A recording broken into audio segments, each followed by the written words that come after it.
Kristen Casey. How are you? How you been? I've been good. I've been good. It's so good to see you. I was right before we got on here. I was just saying that I binge all of your content, so I'm just happy to see you. Happy to be here. And that's love and appreciation. So That's thank you love. for that. Yep. Um, you're Kansas City area, right? Right now. Yep. So shout outs to you, your team winning the Super Bowl, Patrick Mahomes and Thank company. you. You Yeah.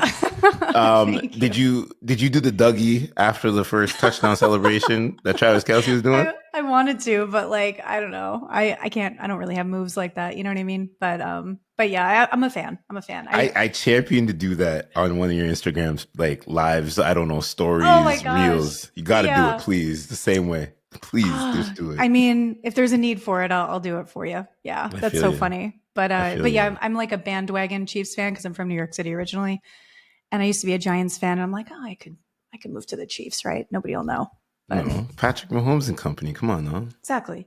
no, it's good. It's good. We're here to talk. Like, I feel like you're the first time we were on here, we were talking a lot about like bettering ourselves, psychology, development, all that good stuff. But today we're going to continue the conversation, I can't wait. championing those important, challenging conversations also too. Mhm. But add some sprinkle of essence in relationships and development also too. So let's get into it. What are some of the common misconceptions people have about therapy? Because I feel like that's a big conversation, and a lot of people say they're going to go see their shrink. They're what's some of the biggest misconceptions when we're looking at There's a therapy? lot. There's a ton. I mean, the major ones that I know of is I'm going to pay someone to listen for me. Or I'm going to pay someone to care, And technically, it is you're exchanging time for money, right? It's a business transaction, technically. At the same time, therapists, we don't do this for the money. If I wanted to make some money, I would do something else for sure. So a lot of us are really well trained, depending on the type of therapist that you have and the type of needs that you have. It's always important to find a therapist that you think will really see you, for who you are, for the narrative that you have. And there's a lot more that happens in therapy than just listening. So I always tell my clients, my friends, my peers, everybody is in therapy. I talk a lot less and I listen a lot more, but the things that I do say are usually based on a rationale, based on, the client's presenting concern. It's not me just kind of like talking. It's more so I have to relate it. I have to do a lot of assessment. We have goals. There's a lot of techniques as well. But that being said, Rory, there's different types of psychotherapy. So there's process oriented, which is two people just kind of talking about feelings. There's more structured sessions, which people have strategies that they do in between sessions. And then others could be experimental. So for some people with phobias, they might actually have to go out into the world and do experiments. Like if you have social anxiety or something, your therapist might challenge you to go to an event or something like that. So it might happen in between therapy. But that's the major misconception. Another one is that, all therapists are trained very similarly, which is I wish we were, just so that people knew what to expect, but we're not. So I'm a psychologist who does therapy. Not all of us do. A lot of us do assessments. There's a lot of master's level folks who have different levels of experience. We have different training. But the key is to find someone that you really, really connect with. And I always tell people go to social media, go to their website, check out the vibe, make sure the vibe checks out, and then you could book a consultation and just see how you feel. But those are the two major ones. Social media is one digital footprint, but the Hmm. other one is your actual website, right? Yeah. Hmm. And looking at what you're getting into, right? I think that's with all areas of business. And I think a lot of just people that are looking for either coaches or, whatever they're looking for, always Hmm. make sure there's a website somewhere attached to it, even the LinkedIn, because then you can Yeah. really see the activity and the traffic. Because I think there's a Hmm. lot of fluff that's out there. And I know Oh, we yeah. talked about this a little bit, the first episode that you came on is that there's some people that I feel like regurgitating talking points Yeah. and other things that they hear from, say, a Jordan Peterson or Hmm. somebody else that has, an upper echelon name and things like that. So Hmm. for you, like, what's the unique style that you bring? Right. I know you talk Yeah. about it's all about listening and things like that, Hmm. but what's the unique style that you bring?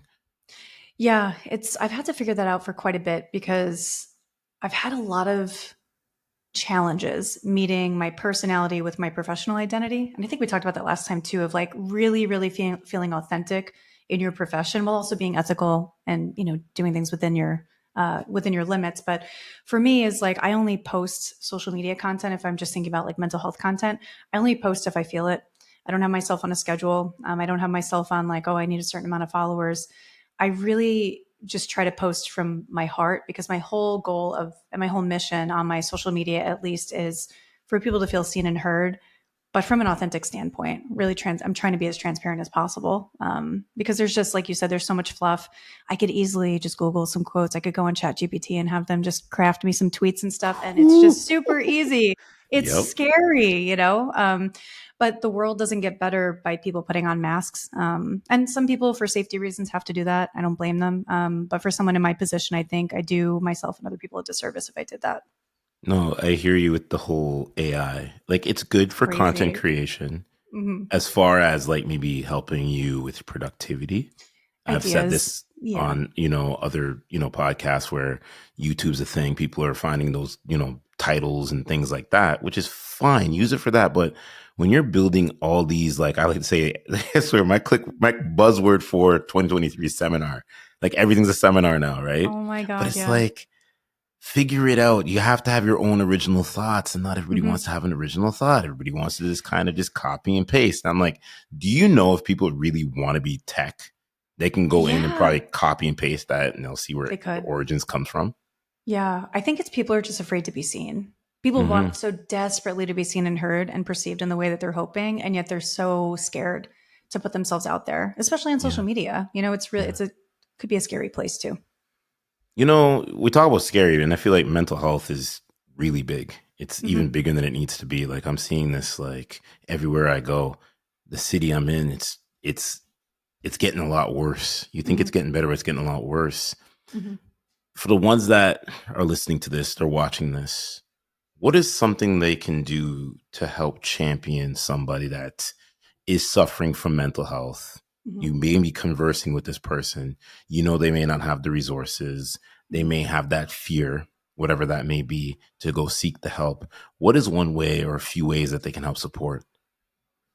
Yeah, yeah, that's a really good question. I usually go one of two routes just to make it simple. So the first route is if you know that your friend wouldn't be open to talking about their mental health, but you know that they're struggling, the concept of holding space could be incredibly, incredibly helpful. And what that looks like is you might call them on their way to work or back or whatever. You try to make plans, you prioritize them in your life. You really, really try to reach out and create that space and that opportunity for them to show up if they wanted to talk to you, or if they kind of just want to chat or send memes back and forth. You might not actually talk about what's going on, but you create space where they feel a sense of being seen, you know, and supported. So that's kind of like talking around the issue. And that is incredibly, incredibly helpful. I remember when I was going through a lot of grief in my life, people say, oh, reach out if you need anything, right? And nobody ever reaches out when you're going through grief. It's just hard. So I had one friend, I'll never forget it. She called me every single day, I swear. And I was like, at the point where I was getting annoyed, I'm like, okay, chill. I don't need this much help. She's like, no, but like, I'm holding space. So whatever you want to talk about in that space was helpful. Eventually, I think it was like 3 or 4 weeks, I ended up breaking down and telling her, like, I am struggling. But if she hadn't opened the door, I wouldn't have gone there. So that's one way. The other way would be to actually have a direct conversation and say, what do you need? Like, what would be helpful? How can I help you? How can I support you? And let me know what you need, and I'll tell you if I could meet you there. And if I can't, I will be honest with you, because I think some people are worried about being a burden. Yeah, well said. Because I think that in anything, right? We're creators, we have our things going on. And I feel like having that door open, right? But Mhm. also knowing your non negotiables and your boundaries and Right. things like Yep. that. You know what I mean? Yeah. And that's why I've always said is to a lot of people, it's a safe space, but we got to have that connection first. There's got to Hmm. be that bond like that. And if we don't have that, then I can't really keep you in the space, Yeah. because then some people just want to abuse it. You know what I mean? 100%. And it's Yeah. like sometimes it's not even a mental health situation. It's that they want to have an outlet just to like air out Yep. whatever is going on at work. Yep. You know what I I know. mean? I know. Or And the it's neighbors are like, fighting or yeah. make it gossip. And I'm not trying Yeah. to have a gossip situation here. Like, I go know. on Netflix and go watch the gossip shows if you want to see the gossip. You know what I mean? I had to put it out there. I'm just keeping it I know. real. No, I love it. I love it because I think it makes sense, because if you think about this, you have to have, like, boundaries are for you, rules are for other people. So if you have, and that comes from Dr. Raquel Martin, she's a psychologist. She's amazing. She's on social media. I'm just going to shout her out real quick. But when you have those boundaries for yourself and you're like, okay, I'm not going to tolerate gossip or all those things, but I will be there for someone if they need it. that's really, really great, not only for you, but that other person, because then they know if I do go to Rory about something, or if I do go to my other friend about something, then I know for sure what I'll receive, instead of, you just saying, hey, I got to go, and not putting up the boundary, and they don't know. And then they're like, I guess I won't go to him anymore. When you're really like, I just don't want to hear this gossip.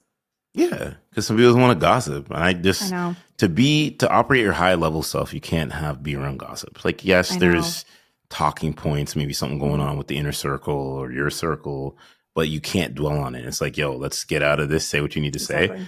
and next escape. You know what I mean? Let's get to the next level and stuff like that. Yeah.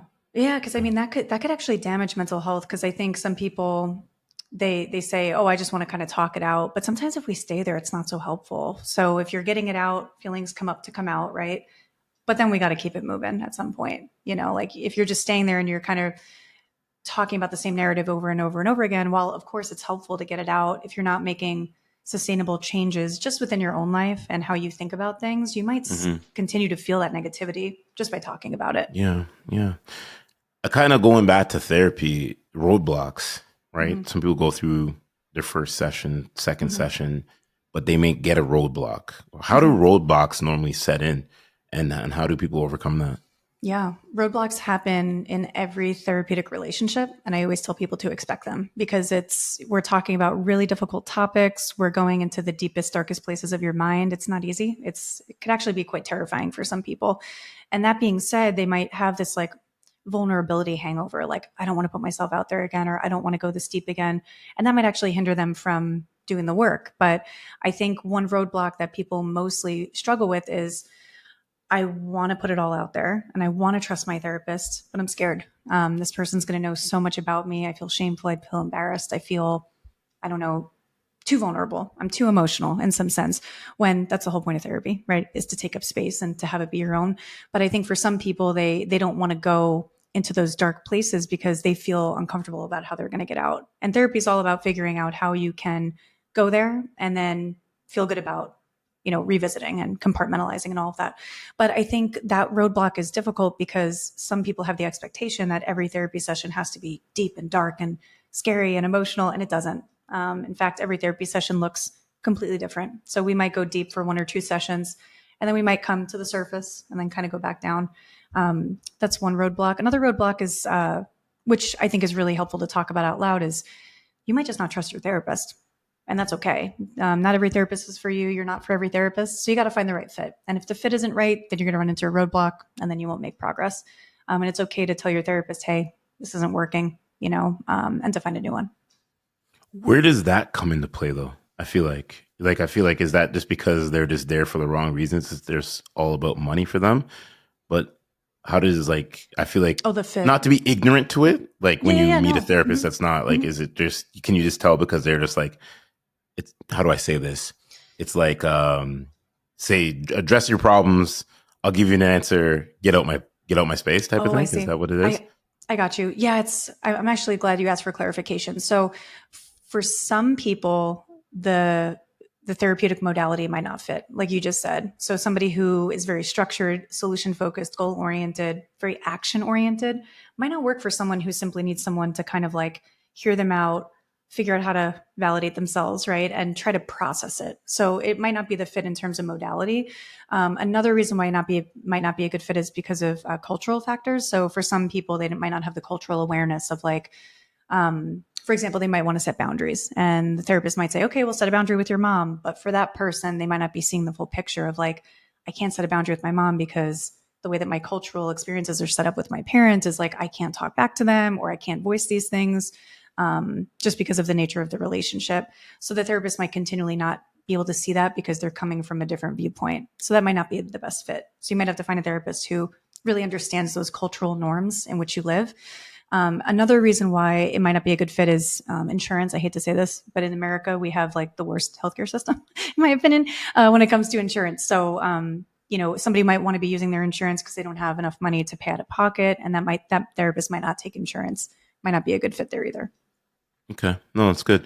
I feel like another question I want to ask. So the Mm-hmm. ones that are listening to this and they're wanting to get into, finding a therapist and stuff like Mm-hmm. that, should it be, if you're a woman, you want to deal with a woman, or is it should be when you're a man, you want to deal with a man, or how do we unpack that? Mhm. I always tell people to kind of have the conversation with themselves first and kind of do some introspection and say, what are the types of people that are the easiest for me to talk to? Like, what do they look like? What do they sound like? How old are they? Just try to get an idea of a demographic of people. So, for example, my therapist is a woman and she's a little older than me, not by much. We have two completely different life experiences, different backgrounds, and everything like that. But for some reason, I notice if I talk to women who are a little older than me, I tend to open up a little easier. That's just my thing. For other people, they might say, no, I'm a woman. I need to talk to someone who is a male or someone who's non binary or something like that. I feel more comfortable.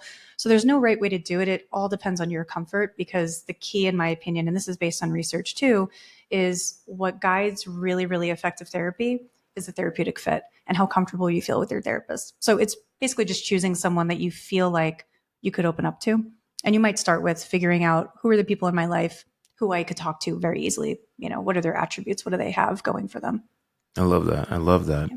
You know, we were talking a little bit about relationships, right? The juicy stuff, right? Relationships and stuff like that. Right. Yep. And I feel like relationships are very tricky. It's funny. I just Mm-hmm. came off of a 4-way phone call about the exact same thing about relationships. There's a couple of friends I have over there in the United States also too. Nice. Always networking, you know what I mean, and Yep. things like that.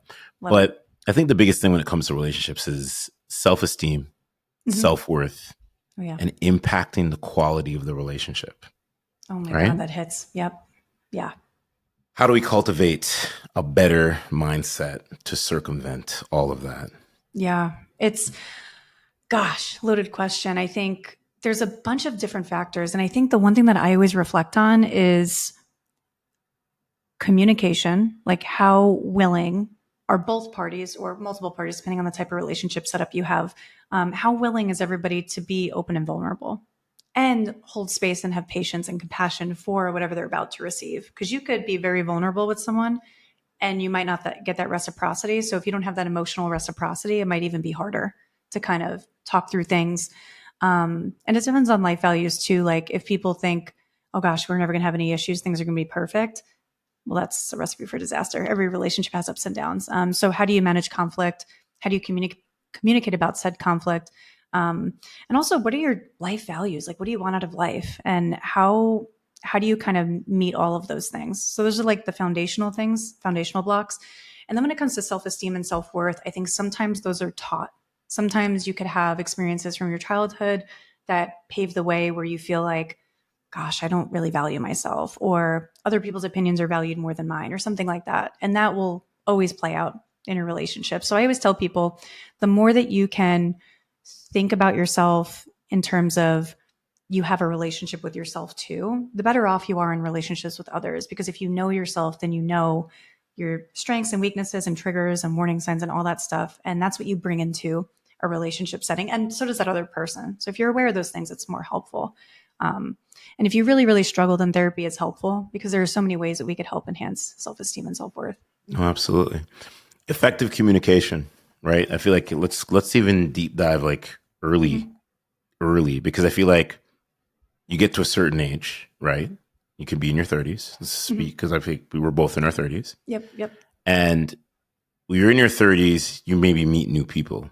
Mm-hmm. How quick would you say the effective communication should be a thing in the early stages? Not, I'm not saying you Yeah. unpack each other's trauma because I Oh, feel yeah, like yeah, for me, yeah. I'm like, if I'm going to be talking to somebody new, I kind of want to get an idea about who you are.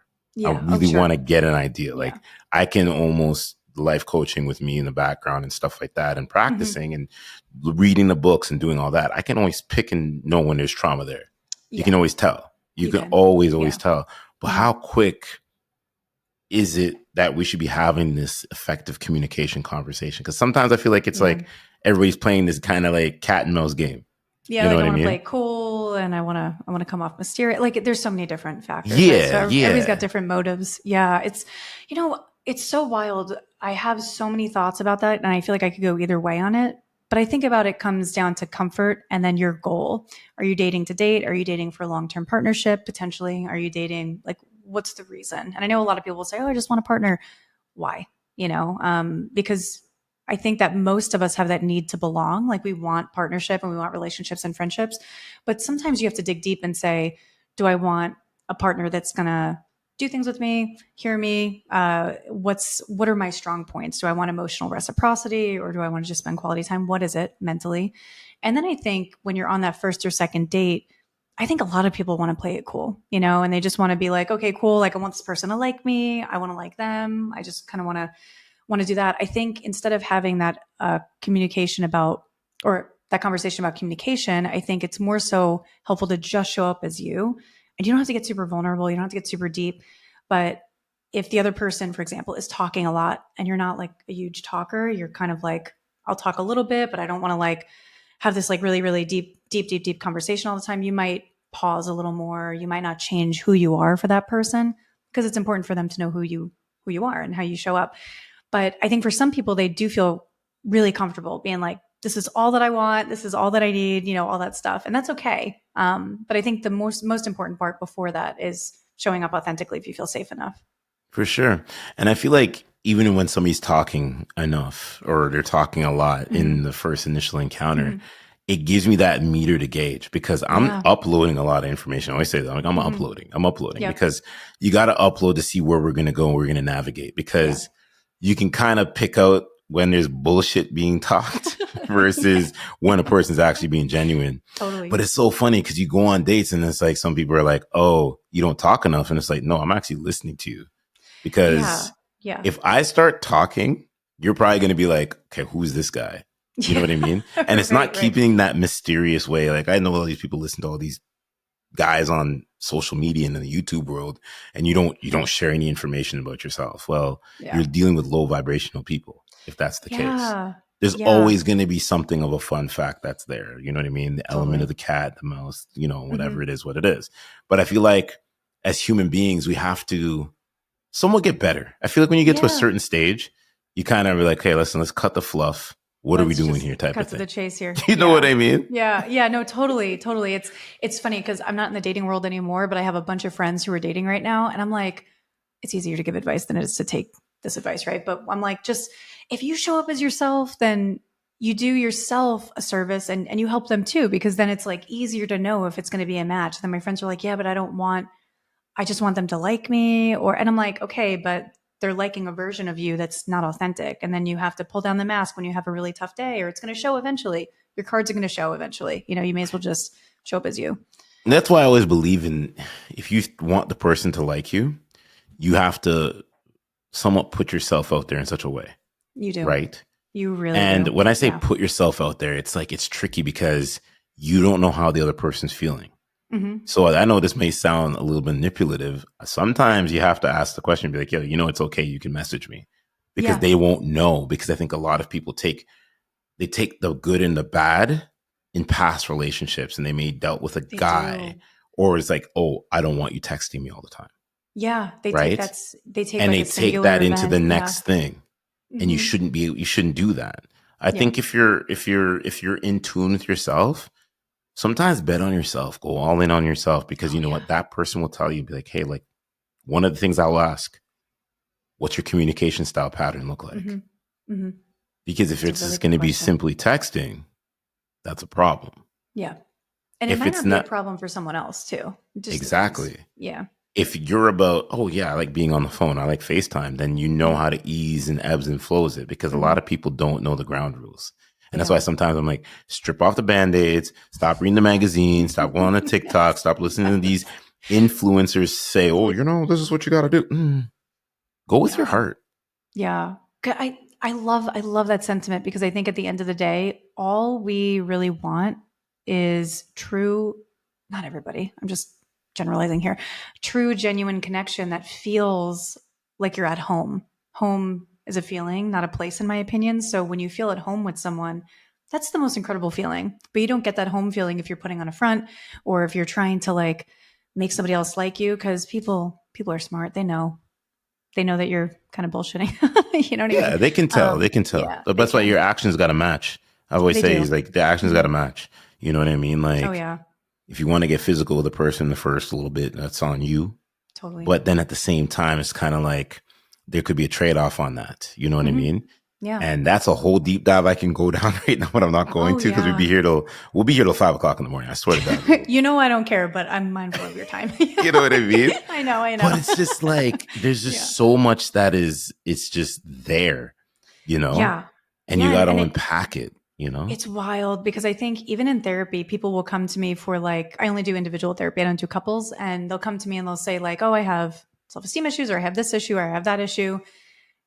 It always shows itself in relationships, whether it's intimate partnerships, relationships you have with your kids, your family, your friends, even your pets in some sense. I know that's a stretch, but whatever you don't unpack with yourself might come out, in other ways. Like you just talked about, like trauma from past relationships.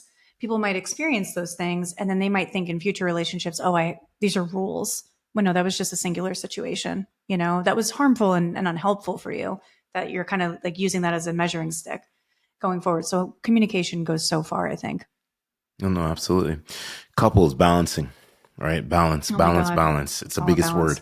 balance. Yeah. Balance. Because I see people in relationships right now, they could be springtime flings, summer flings, and I'm like, there's no Hmm. balance, No right? balance. Yeah. And balance has to come into the space of you when you're dating somebody. And I said this actually on an upcoming show, so it's gonna sound, whatever. But it's like when you're dating somebody, there has to be a mutual balance, right? Hmm. Like you go out, I'm pretty sure you hang out with the girls, you do what you got to go do. You have your Hmm. wine night, you maybe have a coffee date, you probably have a slumber party. I don't know, whatever. Netflix and chill night. I don't know. I don't know. No, Whatever the kids are doing these days, right? that all sounds fun. Yes. You know what I mean? Yeah. Yep. But with Yep. that being said, it's like now when you're in a relationship, you got to have that meter, that Hmm. balance.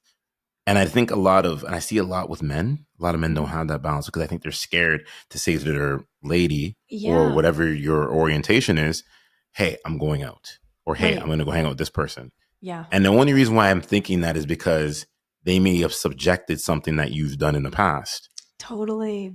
So that's the Yeah. reason why you can't come out and you can't be like, hey, listen, I'm going to go out with the guys on a Saturday night. We're going to hit a Yeah. patio. We're going to have a couple of drinks. That And doesn't, you like, should.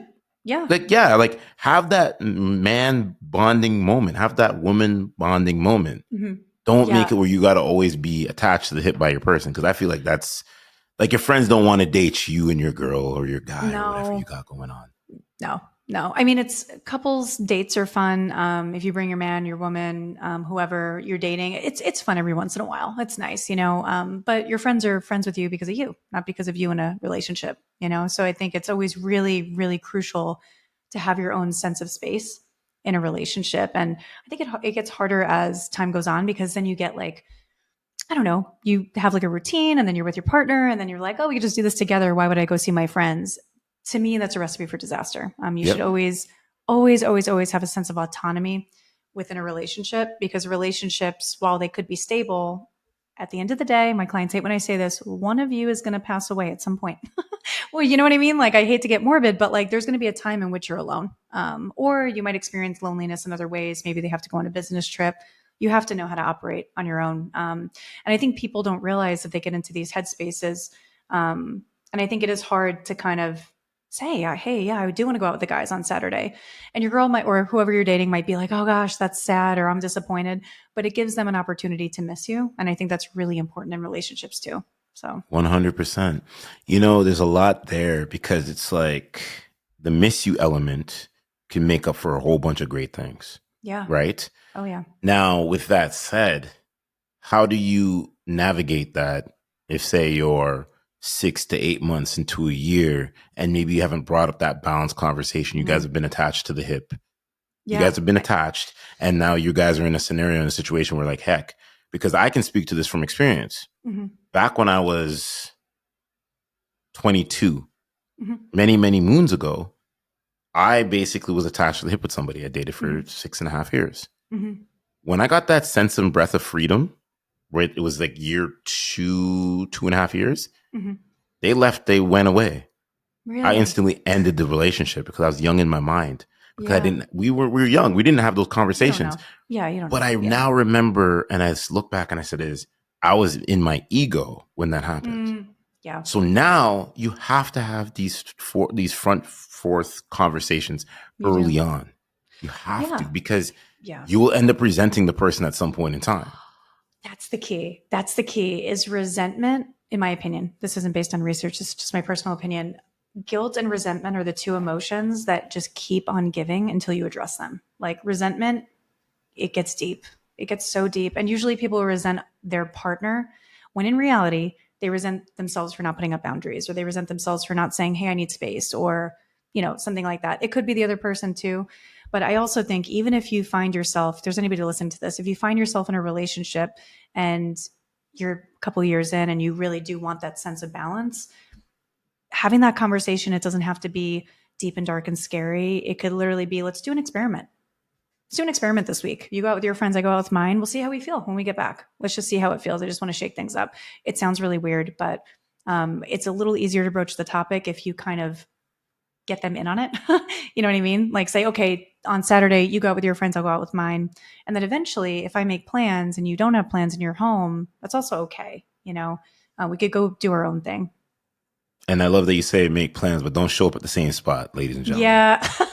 Especially if you're in the city. Like, bruh, like, I'm Right. sorry to say this. Like, I see this happen all the time. I swear. Stop. Dead ass, I'm going to say it. I don't even care now. It's my show. I do what I want. I agree. The That ones that might are go off. listening and be like, he went there. I've seen this happen where I know two people in a couple, like they're couples and they Yeah. both meet up at the same place. And I'm like, No, I'm done. Oh, no. Y'all plan that one. You guys plan I that one. can't. I'm But no, crying. No, seriously, I know what they you mean. planned It's that. like they had to have planned it. But I think of it this way. I think the reasoning for this is people are afraid to be alone, or they're afraid to not be liked, or they're afraid to make waves, or they're afraid to put their needs first or prioritize themselves when you should always prioritize yourself in a relationship, not at the cost of that other person, of course, but you need to think about yourself too, because you have a relationship with you as well. I know that sounds weird, but I think people overlook the relationship they have with themselves. It's so important. I live on the outskirts of Toronto. So Mm-hmm. when I ever go to Toronto, if I'm in a relationship or if I'm talking to somebody, they may be free doing their thing. Sometimes I'm there to go majority of the time for business, Mm-hmm. right? Podcasting, networking, whatever. Mm-hmm. And I will up and go. And I did that many of times when I was dating somebody. Mm-hmm. They can't say a word. Hey, I'm Yeah. going there for a podcast and I'm back. Mm-hmm. Well, can I come too? Why? What are you going to do? No, because Nope.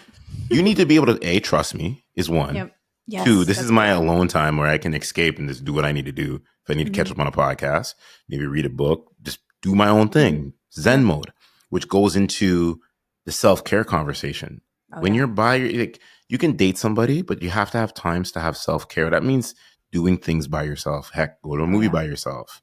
Yep. They may not like horror movies. I like horror movies, so I'm going to go to a horror movie Yeah. by myself. I don't care if you're my girlfriend Yes. or my wife for 5 or 10 years. Mm-hmm. If you don't like something, I'm not going to put you into that. This is how it is, right? And I think more people need to champion that and do that themselves, but they're So true. scared because of what the other person's going to say. Yeah. Yeah. I think it goes back to, I'm so happy you brought this up because I think people tend to close the door on the things that they find enjoyable if their partner doesn't find it as enjoyable. For example, my partner runs ultra marathons. You're not going to catch me running a mile. It's just not my thing. Right. If he were to say to me, I'm not going to do ultras anymore because I don't want to do ultras, that would be him saying, I'm not going to do something that brings me joy. And I'll say, go do your ultra marathons, go do it with your friends.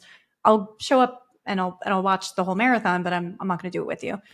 And it's What you see totally what you fine. said there? But you see what you Go ahead. said there? You would show up and champion and watch the Of course. marathon. Of course. You Yeah. see what I'm saying? You may not have Mm-hmm. to participate in the marathon, but Yeah. at least you're there, Yep. right? Supportive. And I think that's one of the things that a lot of people miss. Mm-hmm. I'm not the biggest runner. So if my lady's going to be running and then we're in the Mm-hmm. same city or whatever it is, heck, let's go do it. Let's make it happen. Totally. Yeah. Right now, if you're going to be traveling and going for those, that's a little different because then we have to Yeah. think about conflict of schedule, this and that. You know Totally. what I mean? Mm-hmm. But I'm still going to champion you before the race, after the race. Oh, yeah. Heck, I'm going to be there at the start point Mm-hmm. virtually and at the end point virtually. Yeah. And then we meet in the middle. You already know what time it's going to be because I'm probably going to Mm-hmm. be like, "Hey, listen, you ran the race. Let me take you somewhere. Let me take this Sweet. off your hands." Totally. You know what I mean? Mm-hmm. And that's a man saying that and saying that's not coming from what's the word I'm looking for? A soft kind of mindset. Because Yeah. men have to be hard. I get it. We all you I understand know. that. But Hmm. sometimes you have to celebrate whatever it is that you're dealing with. Right? You know what's so crazy is I think I work with a lot of men in therapy, and the one thing that we work on so much is the concept of voicing vulnerability in a way that feels consistent with who you are, and you don't feel like you're softening your edges too much. You know what I mean? It's a delicate balance. And I think when it comes to relationships, I think when I'm just thinking of heterosexual norms right now, but I think sometimes men will say, okay, I'll be open, I'll be vulnerable, I'll be emotional and all that stuff. And women are expecting that maybe. That is hard for men to do just based on how you're socialized, the narrative, what society expects of you, all of these different things. I mean, there's just so many conflicting values and thought systems and narratives out there. But I do think the way that men show up in the way that you just said could be so powerful. So, so, so incredibly powerful. You don't have to like spill all your emotions or anything if you don't feel comfortable. But you just saying, hey, do your thing. I'll support you and I'll take this off your plate. That also says, hey, I care about your emotions, or I care about, I don't want you to get burnt out. That's really what that says. It'd be so powerful. So I just want to highlight that. Yeah. And I think it also goes into hand with men wanting to the way you show your that you're vulnerable also too is by Mhm. listening. Yes. There's a big Hmm. thing about showing your emotion and crying in front of your woman, Hmm. right? And I see a lot of these talking points, something I'm going to cover down the road. Hmm. And I think that I get it because I can see where if you're moping and you're crying about you losing your job, your Hmm. lady might look at you in a way and be like, yo, like, you can get a new one tomorrow morning. Not tomorrow morning, legitimately. But I I know think I'm with there's, you. Yeah. you know what I mean? But Hmm. I think when it comes down to life or death, I think it's a different conversation. I heard this Oh, content for creator sure. talk about this where his grandmother passed away. Nobody knew about it, but he Hmm. addressed it on a podcast and he goes, I was, on this girl's balcony, this and that. And I start crying. And she came over and she goes, everything okay? And he goes, yeah, Hmm. listen, like, you got to get away from me. Hmm. And I listen to that in a way and I say, is that's a little harsh because Yeah, she's going to be bringing her nurturing side to of that. course. And I Yeah. think if somebody passes away, if anybody's going to say, well, you shouldn't cry, then they're a barbaric specimen. They need to go see you Yeah, later. totally. But I think within the other talking point of that, they say men should be more vulnerable with men because we can understand each other a little bit more. Oh yeah. I actually think it's safer if you are trying to broach the topic of vulnerability to find men, I'm just speaking to men here, that Speak you about it. feel, yeah, if you could find men that you feel comfortable enough to even say, hey man, I'm just having a rough day. I mean, even just that's hard to say to your friend. And at the same time, I mean, he might be able to provide you with some insight that maybe even would be even more helpful. Because I think too, when we're in a relationship, and we want to tell our partner things, it could be really hard because they care about us. And then it might also be connected to all these different things. Like if you're having a rough day and you call it a work, that might be connected to finances in some way. You know what I mean? So there's a lot of strings that are attached to that. But if you talk to your buddies, they just want the best for you, and it might just be a better conversation in some sense, not all the time, but No, so true. I say leave the emotions to the lady because she's gonna like trust me. I've been in relationships and sometimes it's an onslaught and you're kind Mhm. of like hanging out and you're like, okay, I get it. I see what's Right. going on. Let's Hmm. process this. Hmm. Okay, well, what are you going to do? And this is a tip I'm going to give to men. Sometimes don't try to fix the problem because the problem doesn't need to be fixed. She Oh my sometimes just needs you gosh. just to say whatever she needs to say and then let her go about her way. And then she'll come back to you because she's Yes. going to. She's going Yeah. to come back to you and then It'll she's going to come. ask you, what do you think? Always. Sometimes Well, don't give the usually. feedback right away. Yes.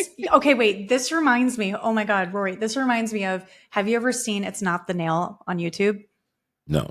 After this, I'm going to send it to you. Okay. Watch it. It's literally what you exactly said. I don't want to give it away. For listeners out there, you'll enjoy this too. It's about basically a man and a woman. They're in a relationship and they're arguing. And I don't want to give it all away, but basically, he's trying to give her solutions and she's just trying to process something. And it's the exact dynamic that you said. And I think for men, it might be hard because you see the problem, you see a solution, and you're like A to B. That just makes sense. And for women, I'm not going to speak for all women, but most women that I know might say, "Okay, I know that there's a point A to point B, but it's the in between that I want to talk about, right?" So it might be just a difference in communication. Here, here's a little tip I'll give people. Sometimes it's not what you think is the major factor of why she's Yes. upset. Hmm. It's a calculated of things. It could be work. Yeah, Sometimes you think it's you and it's not even has nothing to do with you. You might have just usually. said something to trigger it. But Exactly. nine Yeah. times out of 10, when you actually sift through everything, it's probably the next door neighbor or somebody that it else is when you all boil it down. Because Yep. you have to listen and you got to pick. Hmm. You know what I mean? Oh, yeah. Because there could be, I mean, when I think of communication too, as therapists, I kind of think that we're masters in communication. So basically, when somebody's telling me a problem, I always think to myself, on the surface, this is what they're choosing to share with me, or this is what they know to be the issue. There's always something underneath.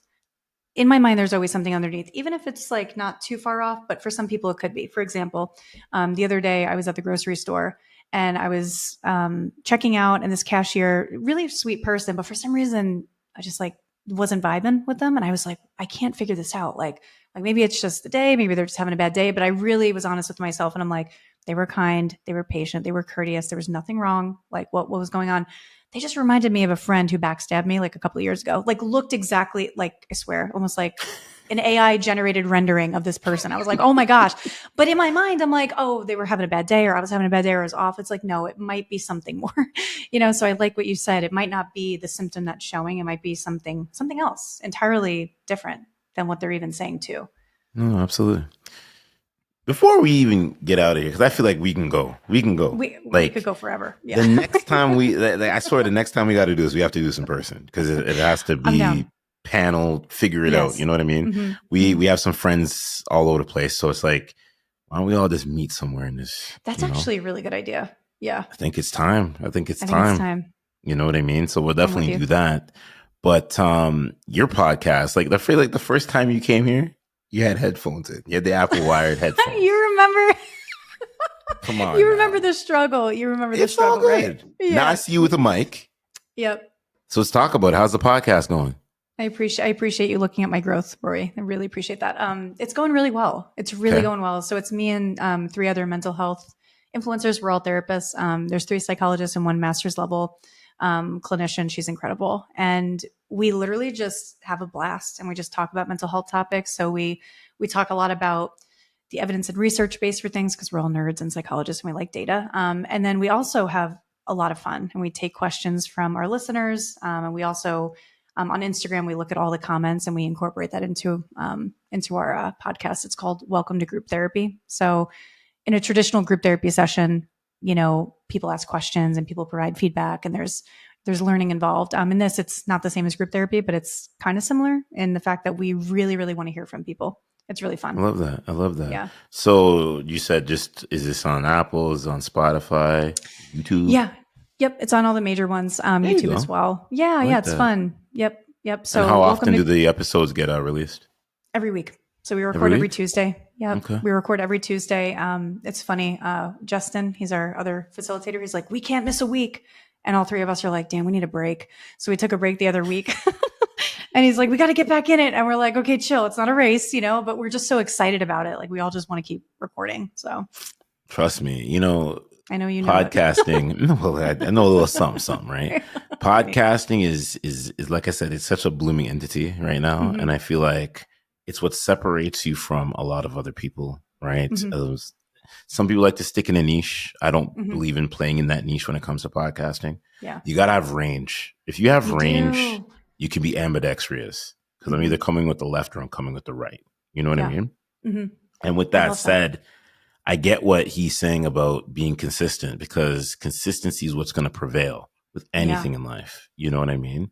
Mm-hmm. And if you want to become better and you want to see the things wherever you're wanting to take it or whatever your goals are, your aspirations, consistency is what's going to be the end all be all. You know what I Oh mean? yeah. It's not how you show up. Sometimes it's just showing up. I mean, if you just kind of commit to that, then I think it's everything else falls into place. Because once you're in motion, you're like, okay, I'm here. Let me just do it. Yeah, for sure. Any merch coming soon? Oh, I wish. Yeah, we're not at that point yet. We're on No? no, we're on episode I think 30 something. I remember those So days. yeah, we're It was early on. early. It So was so yeah. early. We're too early right now. But Before the but high yeah. tech, I Yeah. was recording in a What? oh Lord, it just brings me back memories. recording in a not basement, recording in a bedroom where I turn the mic and everything towards the clothing, and I'd be like Stop. huddled into the actual, basically in the closet a little bit, We live all from the start closet. somewhere. Yeah, that's amazing. Hey, I know, you gotta put yourself out there somehow, you know? have to. Yeah. So trust me, like before all this fancy gadgets, if I had to do it all over again, come on, I wish this was 2016 all over again. I know, I know. It's so funny because I always ask people, especially if they're on their mental health journey or some journey, like where did you start? Like what did it look like back in the day? And some people they feel embarrassed, but I think when you look back, it's so nice to recall those moments of even where you used to record and stuff like that because it shows how far you've come. For sure, for sure. Where can everybody check you out? What you have coming up Um, in store? Plug all the so social media. Yeah, so Instagram and TikTok are the big ones right now. So Dr. Kristen Casey. You could also follow us on Welcome to Group Therapy. It's on Instagram, TikTok, and YouTube. Instagram is where we're the most active. I love that. I love that. And anything coming up down the road? Book maybe? I'm actually just trying to chill a little bit. I did release a book earlier this year. It's an insomnia book. So people struggling with insomnia. It's called Insomnia Doc's Guide to Restful Sleep. It's on Amazon. I like that. Is there an Yeah. audiobook coming? Their audiobook is out already, and the person who narrated it, her name's Roxanne Black. She just crushes it. She's so cool. Right. Well, so So you she wrote makes the it book. interesting. But Yeah, I you read the wrote the book. book. hmm Can we get the version with you? I want to, but I want to have the time to do it, but I'm kind of trying to like not work so hard this year. It's really hard for me to say that out loud. I feel you. I I feel you. need some boundaries with work. Yeah. I'm going to give you a tip. Actually, I'm not going to put it Tell in the me. podcast Tell because me. not everybody needs to know all that. Yeah. So, hmm once I end the show, I'll tell you what you should Okay. do. All Perfect. right. Well, I do Sounds good. appreciate you. I appreciate you.